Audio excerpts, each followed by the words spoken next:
And make yourselves known to these ladies over here. Of course. Miss Denham, Miss Hayward, Miss Brereton, I'd like to introduce my friends. This is Lord Babington and Mr. Crowe. Our friend assures us of good sport here. Shall we find any? I believe there's very little shooting in the neighborhood, sir. Tom kindly forced Sydney to introduce him and his friend to the three waiting beautiful ladies, and it's really interesting. Is it just me or am I blind?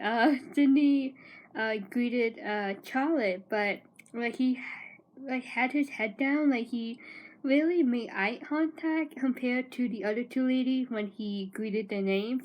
That what I saw. I hope I'm not the only one, but I was just is he really avoiding eye contact as much as he can with Charlotte? There's something going on. I wasn't thinking of shooting. My friend was thinking of dancing, I'm sure. Could we persuade any of you young ladies to dance with us? I'm sure you could, sir.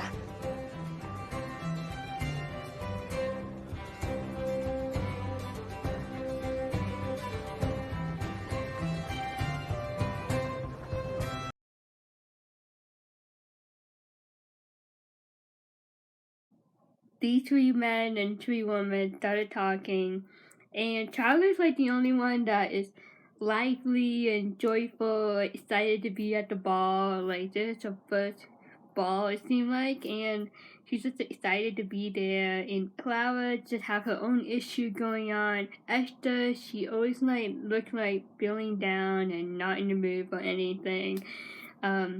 So then Charlotte initiated on behalf of the ladies, yeah, let's go dance. And she thought that Lord Babington will take her hand for a dance, but he did not.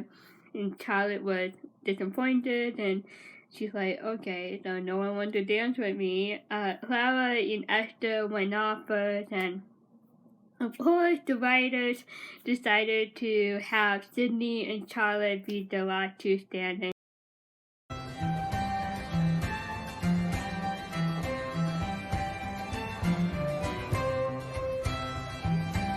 Sorry, I had it right there because of YouTube. But you can see them looking at each other, and Sydney great. I have to dance with this woman. And I think he wanted to be respectful, but at the same time, I think he was a little bit shy. I think he had this weird feeling okay, this woman is really interesting, and there's a great opportunity for them to get to know each other a little bit more.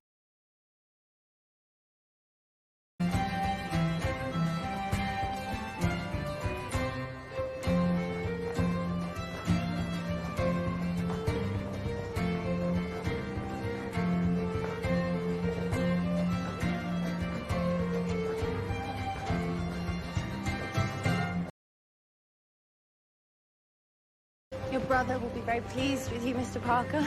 Yes, I hope so. Babington's a good fellow. What's more, he's a good friend of the Prince Regent. Now, if he could be convinced into coming to Sanditon, then... The general rejoicing would be unconfined, I imagine. Yes. Sanditon's reputation will be firmly established. Charlotte finally broke the ice, the moment of silence between them, and started talking about Tom and the importance of the ball. And Sydney is giving her attention when he answered her question and describing his friends. He finally gave her more eye contact during the dance, much more when they first met. But he still looked away from her when he spoke. I think he's still a little bit shy. I don't know if I'm reading it right, but he's just not comfortable with her just yet. I know they just met. But Charlotte is he looking up to him and giving him direct eye contact as she asked him questions and talking about Tom and the conversation. So she seemed more comfortable in just being herself and talking to Sydney and giving him attention.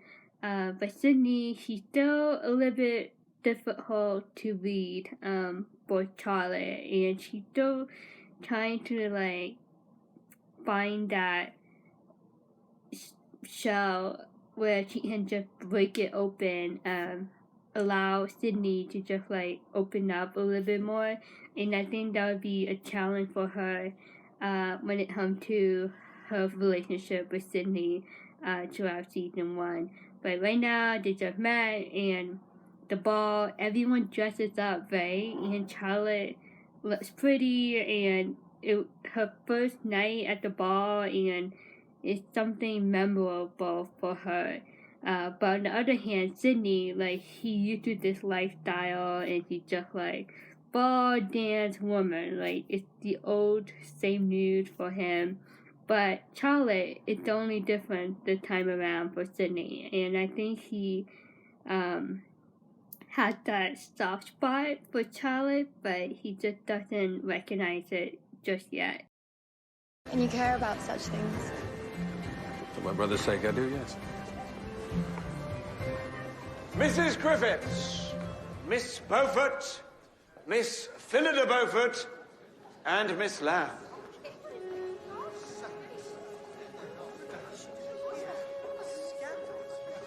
When Charlotte asked Sydney, you would do all of this just for your family, and Sydney, like, of course, but like for my brother, like, I would do anything. And I think it came from the conversation that Charlotte had with Esther. The way that Esther talked about Sydney, like, it didn't sound good. And I think with everyone assumption about Sydney, I think it started to like cloud Charlotte's mind, and she's just like, okay, maybe Sydney is like not a good high man.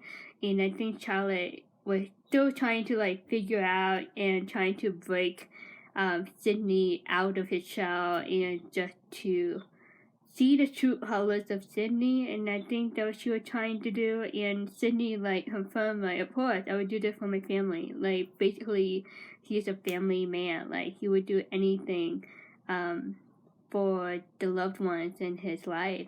He's a man that cherishes family, and he doesn't take that lightly. And when she said that, I think Charlotte was a little bit surprised, but I think she would take that statement from him as a positive sign, because Charlotte loves her family too. Like, she would do anything for her brothers and sisters and her parents. Family is important to her too, and having that common interest together in that moment, like, family is important. That is important for both of them to know about each other. And I think that would be like one of the first signs for Charlotte that, okay, maybe Sydney is not bad after all. Miss Lamb arrived to the ball, and now Charlotte can put a face to that name. She heard about Miss Lamb when Diana Parker mentioned at the private family tea party with Arthur, Tom, Mary, and Charlotte.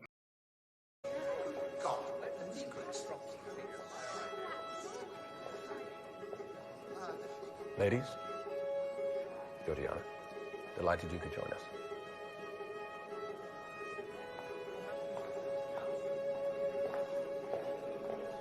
And there's something going on between Miss Lamb and Sydney, and I think Charlotte picked up on that. And we'll talk more about that later on. And of course, if there would be a encounter between Miss Lamb and Charlotte, and if they will form a friendship.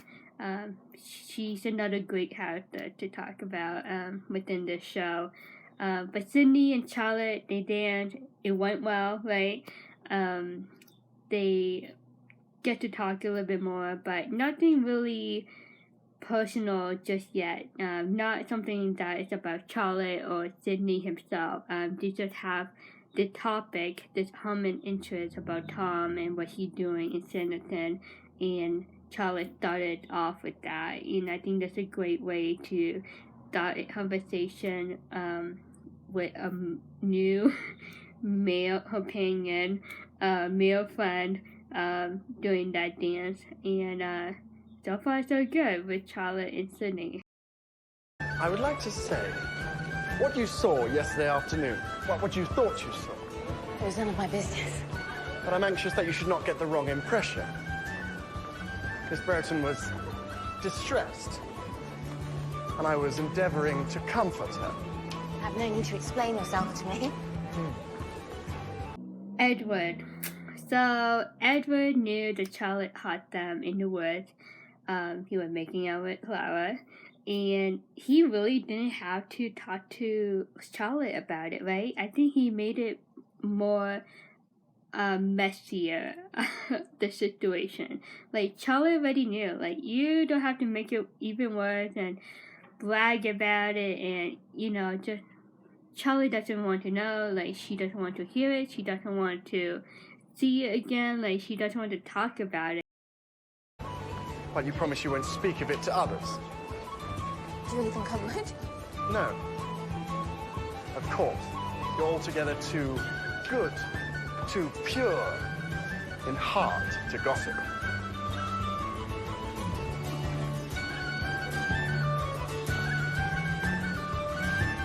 And Edward, like, you're not gonna tell anyone, right? But you're just a good person. Like, you wouldn't do that. And Charlotte, like, you don't know what he do. But I think Charlotte would not tell anyone just out of the respect that she has for Clara. And she seemed to like Clara as a friend. Like, she seemed like a good friend to Charlotte. So she's like, I'm not gonna do that to Clara. I'm not gonna tell anyone, not because of you, Edward, but to protect Clara. But Edward is just, he's a messy guy, and we'll get to see more of that in season 1 and season 2.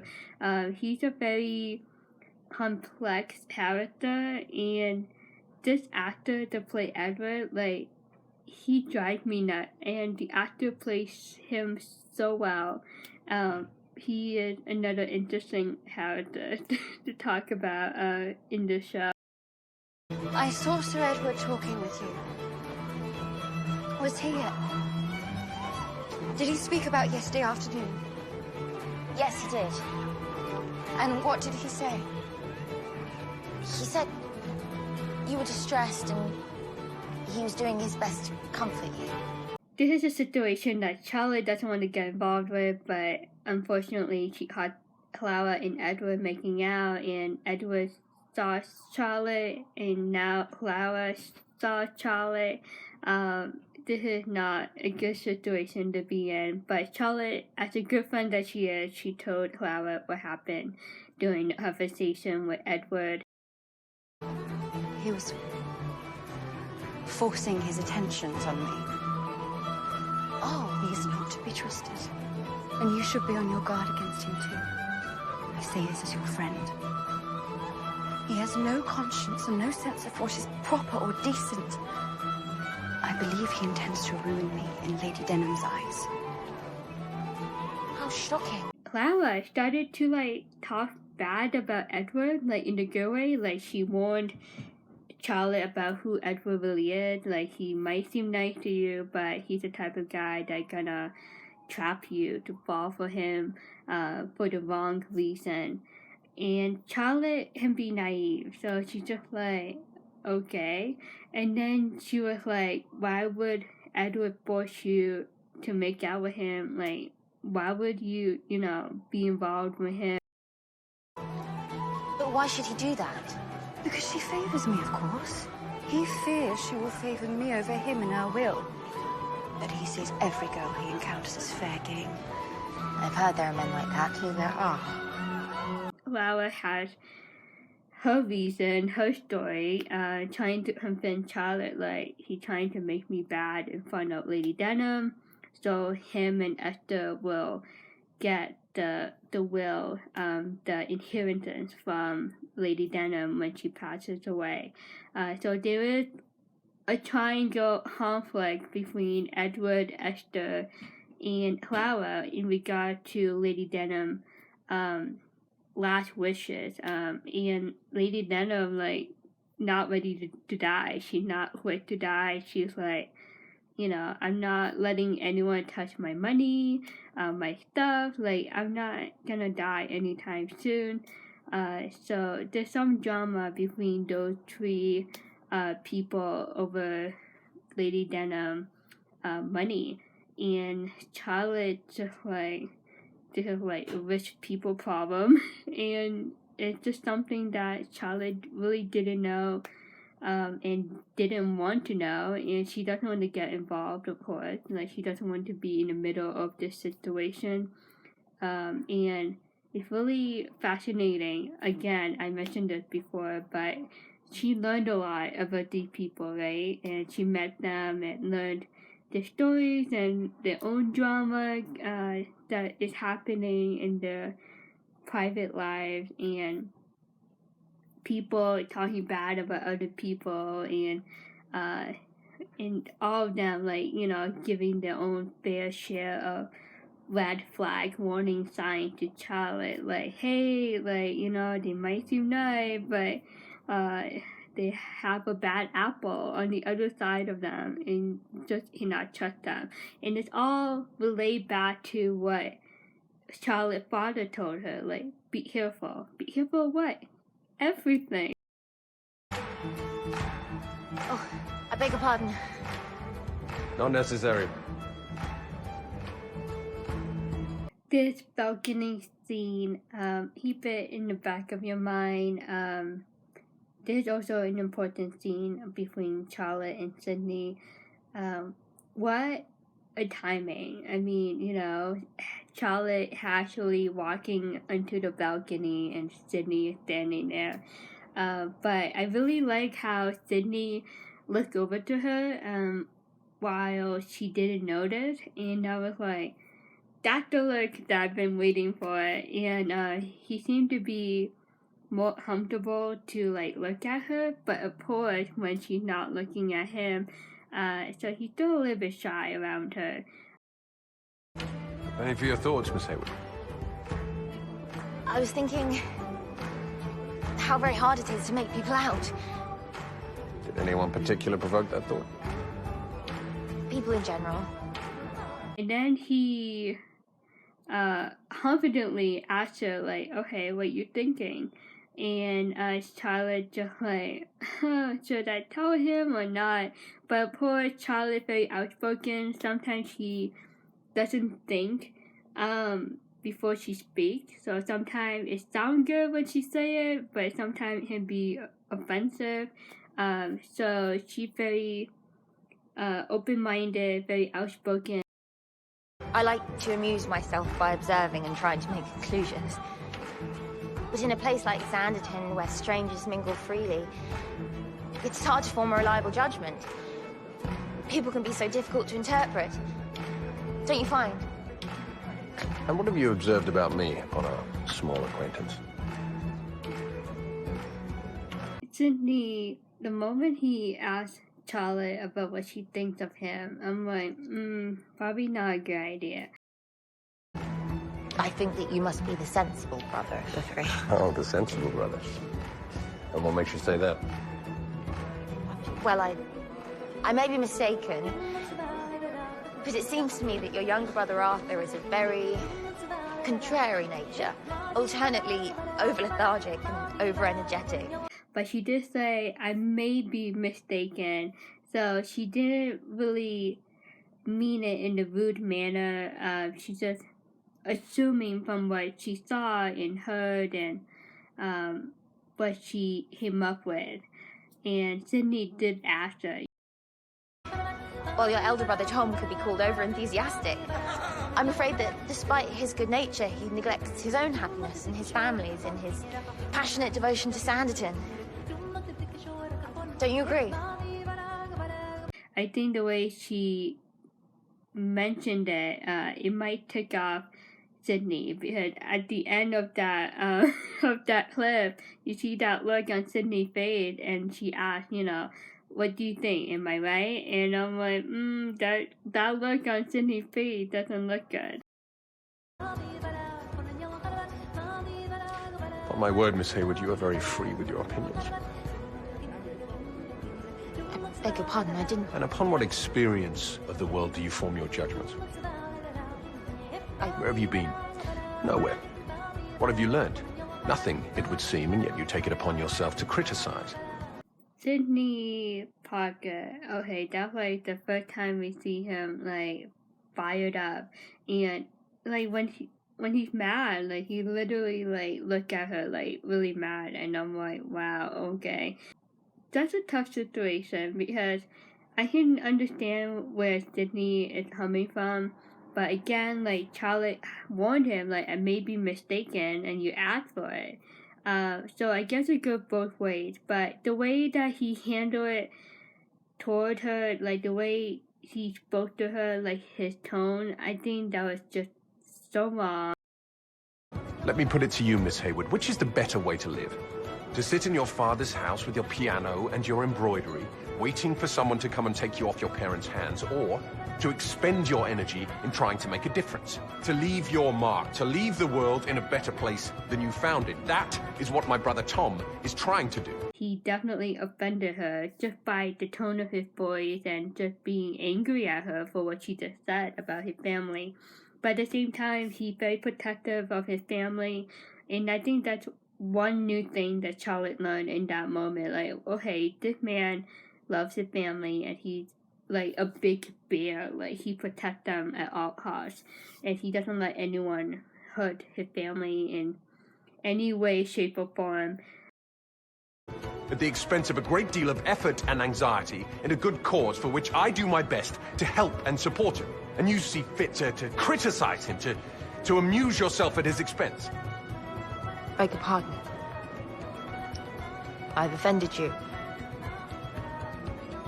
The way he spoke to Charlotte, I mean, he didn't really have to raise his voice like that and be rude to her like that. Like, he could have, like, disagree in a nicer way. And I think that's why Charlotte was very surprised at his comments toward her, and the way he spoke to her. It's just starting to hurt her inside of her, and she's just like, what did I do wrong? Like, I'm not, like, doing this seriously. Like, it's just as a joke.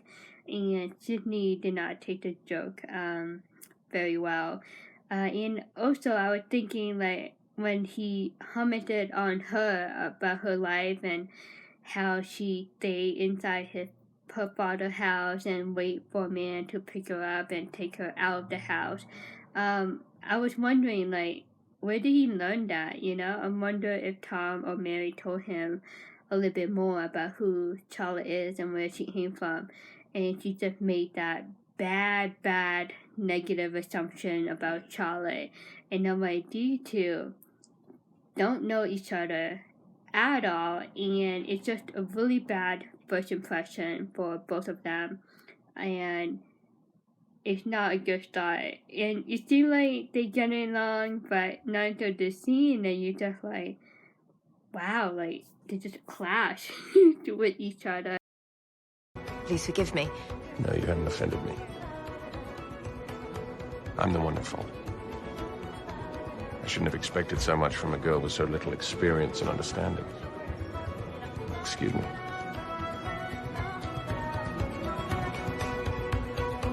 Charlotte wanted to make it right with him in that moment, and Sydney is not having it at all. And I think what Esther said to Charlotte about Sydney, I think that played a role in her joke about Tom, Arthur, and Sydney. And I think it wasn't a good idea for Esther to tell Charlotte that. I think Charlotte took that the wrong way, what Esther said about Sydney. And Sydney's like, you don't know me, like, don't assume that you know me and my family like that. Like, you don't know us at all, and you think of my brother plays, and you think of these things about my family. Like, no, I'm not gonna accept that. And he really said it in a very serious way, and I think they're gonna bring Charlotte down, and I think it can lower her confidence to talk to him and be friends with him. Charlotte can be fragile too, and she has to go hard for everyone, and she just doesn't see Sydney the full picture yet, and Sydney doesn't see her the full picture yet. It's just a bad first impression of each other in this moment, and Charlotte looked very heartbroken at the end of the scene. She started crying, and she's just like, what did I do? And she's the type of person that doesn't like to be on a bad term with anyone, and she just doesn't like drama. Sydney, like, he should apologize to her as well. Let's see what happened in the next episode, if they go over the bridge and make it right with one another. We'll see if they will be friends, or be cool with each other. He's spending time in Sanditon, and she's there like the whole summer at Tom's house, so they definitely gonna run into each other again. What a way to end the episode and just a kickoff of this relationship between Sydney and Charlotte. You just like, are they gonna be a couple or not? Yeah, it doesn't look really good right now. I hope you enjoy the second half of episode 1 review. As usual, I usually say this on the Teacup Trail. Any comments, any analysis, jot them down in the comment section below. You can find my social media handles in the description below. If you don't have YouTube and if you want to tweet me, feel free to tweet me. I'm gonna start giving out shout out throughout season 1 and season 2, just to give some love back to you guys. Yeah, it's been really fun. So excited to talk about the show. I think I said that too many times. But yeah, any comment down below, feel free. Would love to hear from you, and hope you're having a good day, good night, wherever you are. I will see you next week. Bye.